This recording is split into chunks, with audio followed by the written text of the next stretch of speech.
Haleluya, saudara. Shalom, selamat pagi. Puji Tuhan, saudara. Pagi hari ini kita dapat bersama-sama kembali mengikuti Ark of Worship Morning Devotion. Ya, puji Tuhan. Di saat-saat libur, ya, hari ini hari sudah nyepi ya, Dik? 16, 17, 18, 19 nyepinya ya. Ya, hari ini pas nyepi. Ya, hari ini pas nyepi ya. Berharap di saat-saat libur ini kita dapat menikmati kebersamaan dengan keluarga, rumah tangga, dan orang-orang yang terdekat dengan saudara. Selamat menikmati hari libur panjang ya, sampai nanti minggu depan ya. Berharap kita semua diberkati oleh Tuhan. Nah, hari ini di tengah-tengah libur saya ingin berbagi firman Tuhan. Kita sudah belajar bagian yang pertama dari Lukas pasal 6 ayat yang ke-12 sampai ayat yang ke-16. Kita juga sudah belajar bagian yang kedua dari perikop yang sama, dan sekarang saya ingin berbagi dari bagian yang ketiga dari perikop yang sama. Nah, saya berdoa ini memberkati setiap kita. Ya, kita tidak akan baca ulang karena kita sudah baca perikop ini. Mari kita berdoa.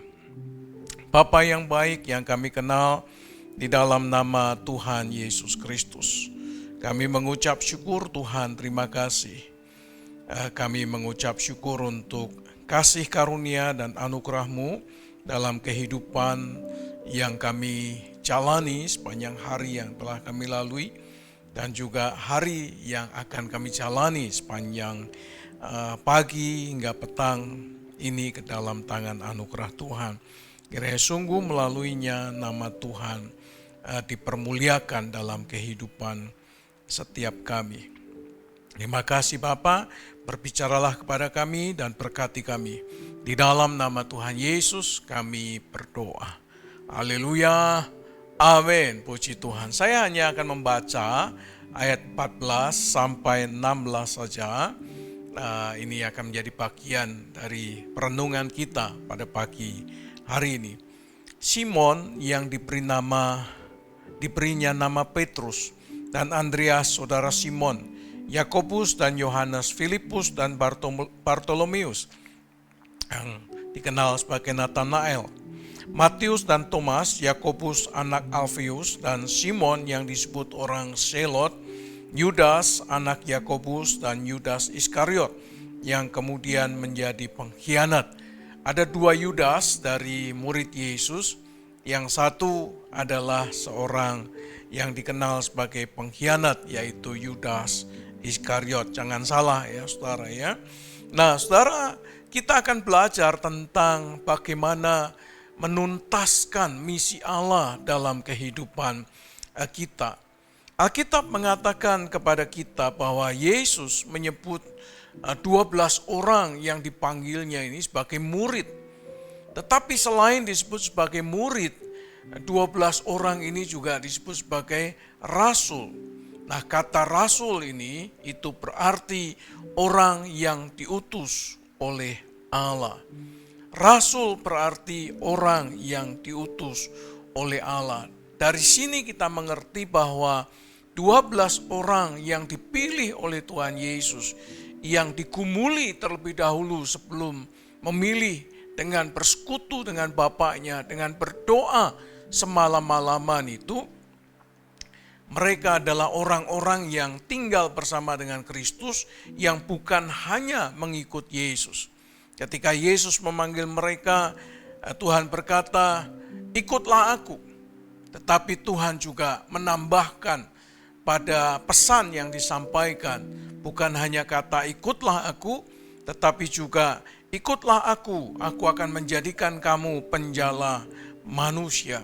Jadi Tuhan bukan hanya memanggil mereka menjadi follower, tetapi juga menjadi penjala manusia.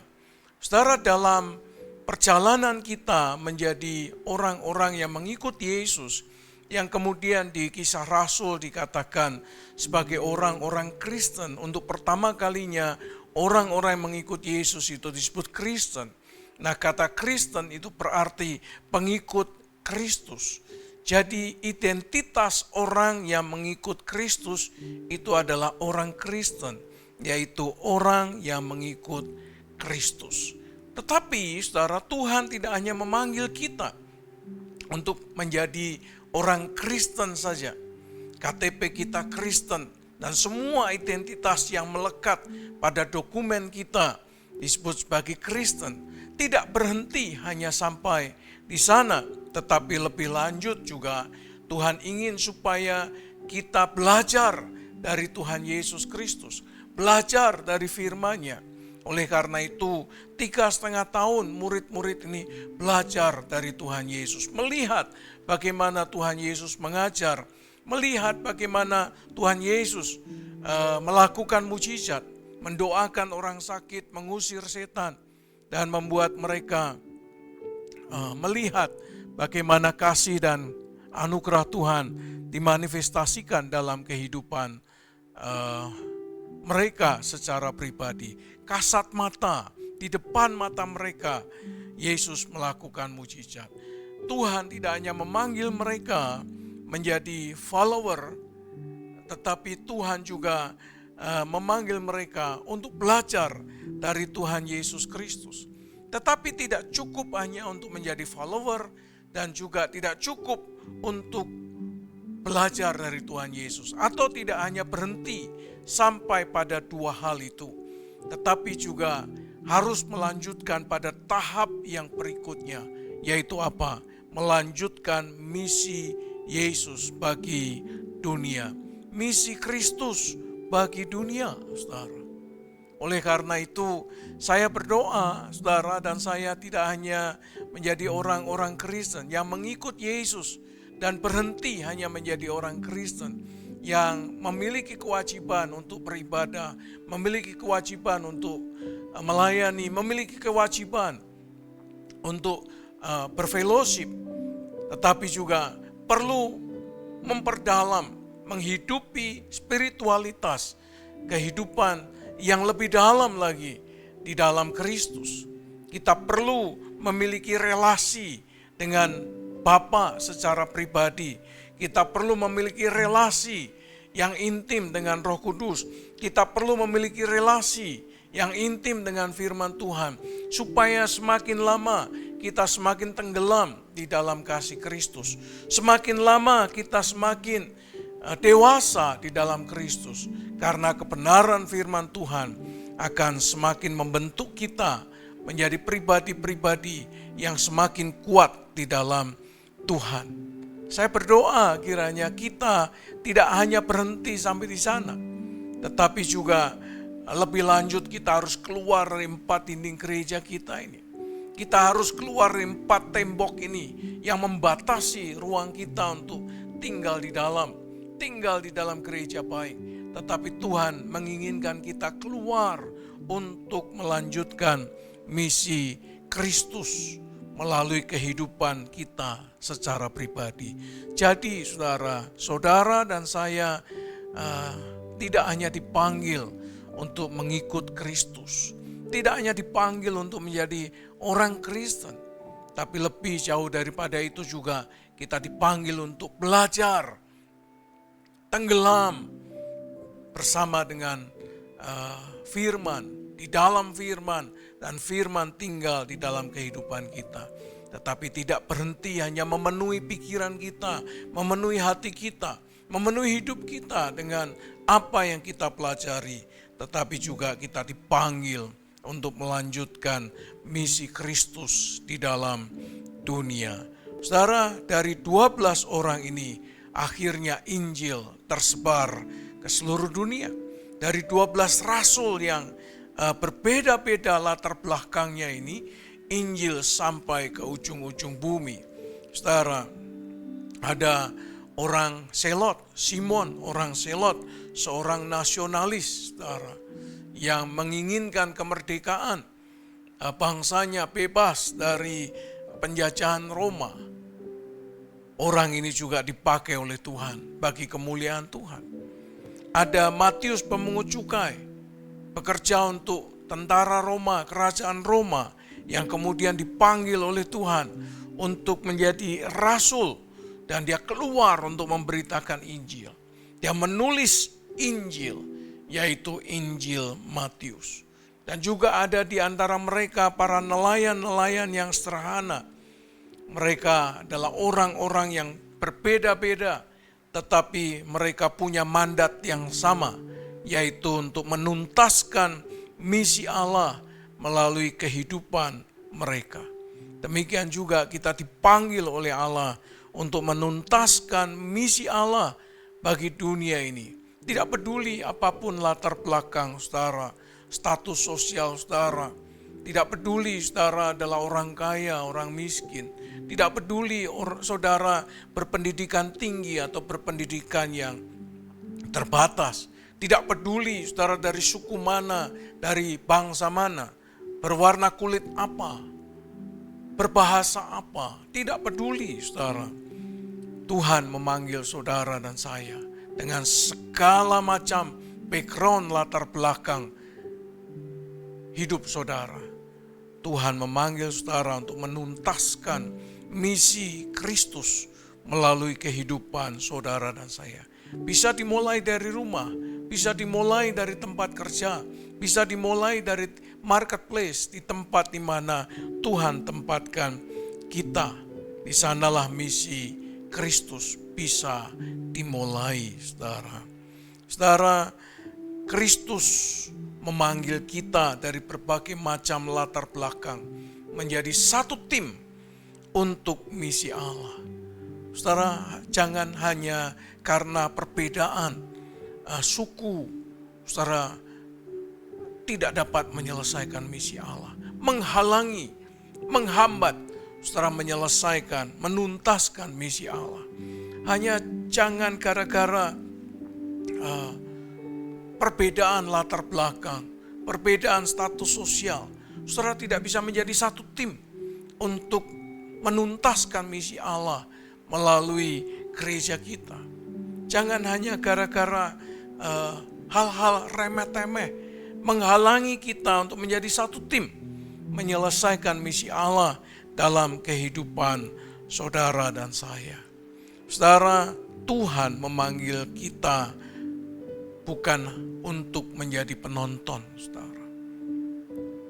Tuhan memanggil kita bukan untuk berpangku tangan, untuk memenuhi bangku gereja, supaya penuh, supaya tidak ada yang kosong, saudara.